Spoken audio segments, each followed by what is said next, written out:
بسم اللہ الرحمن الرحیم۔ السلام علیکم ناظرین، فدا عادل ہوں اور آپ میرا اپنا ہم سب کا مشترکہ چینل دیکھ رہے ہیں۔ پاکستان اور ہندوستان کے مابین سیز فائر ہوا ہے اور یہ 12 مئی تک ہوا ہے، 12 مئی کی دوپہر تک ہوا ہے۔ اس کے بعد کیا ہوگا؟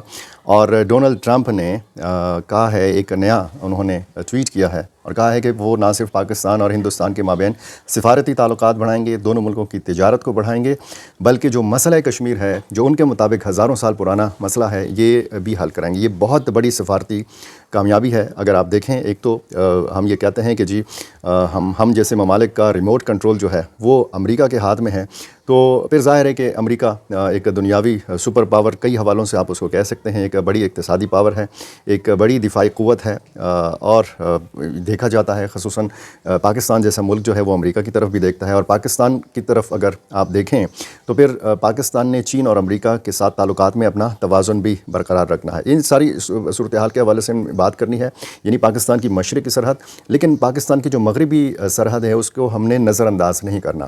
یہاں پر انتہائی اہم ڈیولپمنٹس ہوئی ہیں۔ ایک تو افغان وزیر خارجہ امیر خان متقی سے پاکستان کے خصوصی نمائندے برائے افغانستان محمد صادق خان کی ملاقات، اور پھر چین کے خصوصی نمائندے کی ملاقات۔ یہ تو خیر سہ فریقی جو ایک ان کا اجلاس تھا، ایک فورم کا، یہ 5واں اجلاس تھا، اس حوالے سے یہ ملاقاتیں تھیں۔ آج انتہائی اہم ملاقات ہوئی ہے دونوں، یعنی چین کے نمائندہ خصوصی کی اور پاکستان کے نمائندہ خصوصی برائے افغانستان محمد صادق خان کی، افغان وزیر داخلہ خلیفہ سراج الدین حقانی سے۔ اور اس کے بعد ایک خصوصی ملاقات ہوئی ہے خلیفہ سراج الدین حقانی اور محمد صادق خان اور ان کے وفد کے بیچ میں۔ یہ انتہائی اہم ملاقات ہے اور اس میں خصوصاً سیکیورٹی کا معاملات اور پاکستان اور افغانستان کا جو ایک بنیادی تنازع تھا، جو کشیدگی تھی ٹی ٹی پی اور دیگر کالعدم تنظیموں کے معاملے میں، اس ساری صورتحال کے حوالے سے بات ہوئی ہے۔ اس پر میں نے تفصیلی آپ سے بات کرنی ہے، لیکن سب سے پہلے اس معاملے پر بات کر لیتے ہیں کہ پاکستان اور ہندوستان اگر بات چیت کریں گے، اگر مذاکرات کی میز پر وہ بیٹھیں گے تو وہ کون سی شرائط ہوں گی؟ کیا سندھ طاس معاہدے کی جو معطلی کا اعلان کیا ہے، ہندوستان اس فیصلے سے واپس پلٹ جائے گا؟ کیا مسئلہ کشمیر کے اوپر بات ہوگی؟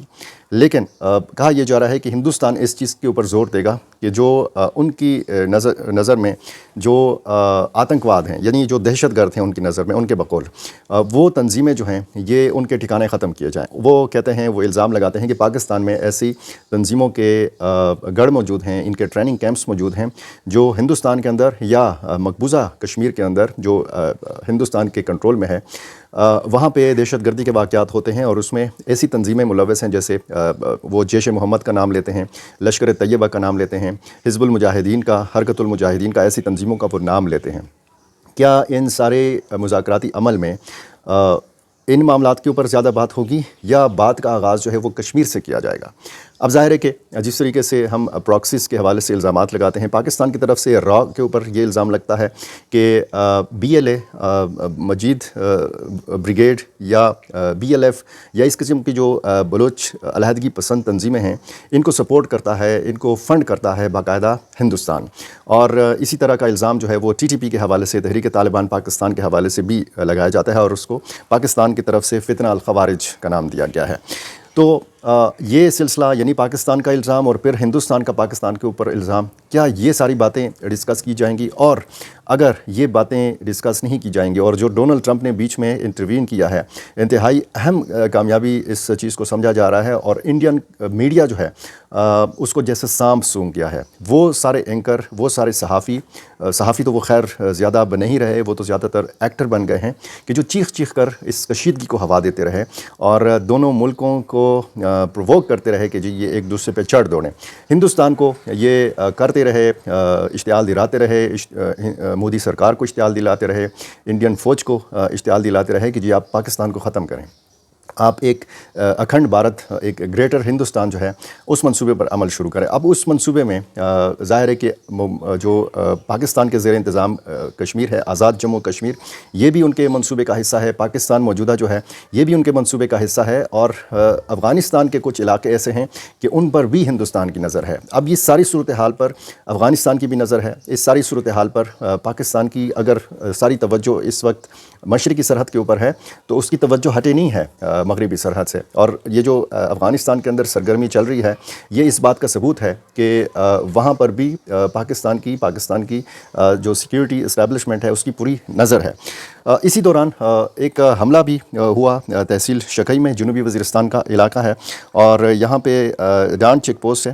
اس پر اسی دوران جب پاکستان اور ہندوستان کے مابین بڑی جو کشیدگی تھی وہ پیک کے اوپر تھی، یہاں پر دہشت گردوں اور پاکستانی جو سیکیورٹی فورسز ہیں ان کے مابین جھڑپ ہوئی، اور اس میں ملیٹنٹس بھی مارے گئے اور 9 جوان جو ہیں یہ شہید ہوئے، اور اسی طرح 5 جوان جو ہیں یہ زخمی ہوئے.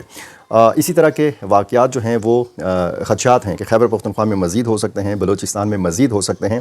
لیکن مولانا مسعود اظہر، حافظ سعید، جو کمانڈر سید صلاح الدین ہیں، یا فضل الرحمان خلیل ہیں، یا اس طرح کے اور نام ہیں جو انڈیا کی ہٹ لسٹ کے اوپر ہیں، ان کی حفاظت بھی ایک بہت بڑا ایک چیلنج ہے. پاکستان کے اندر بھی ایسے عناصر موجود ہیں کہ جو بیرونی طور پر جن کو سپورٹ ملتی ہے، اور پاکستانی جو ایجنسیاں ہیں اس حوالے سے بھی انتہائی الرٹ ہیں.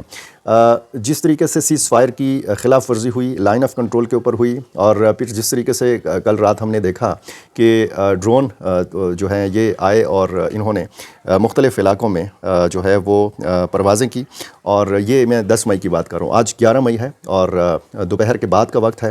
تو اس وقت تک ہمیں انڈین جو توپیں ہیں، چاہے وہ ان کے میڈیا کی توپیں ہیں، چاہے وہ انڈین فوج کی توپیں ہیں، وہ ہمیں خاموش نظر آتی ہیں. اور اب اس بات پہ بحث ہو رہی ہے کہ سیز فائر جو ہوا ہے اس سے ہندوستان نے کیا کھویا ہے اور کیا پایا ہے. یہ بحث ہندوستان کے اندر بہت زیادہ چل رہی ہے.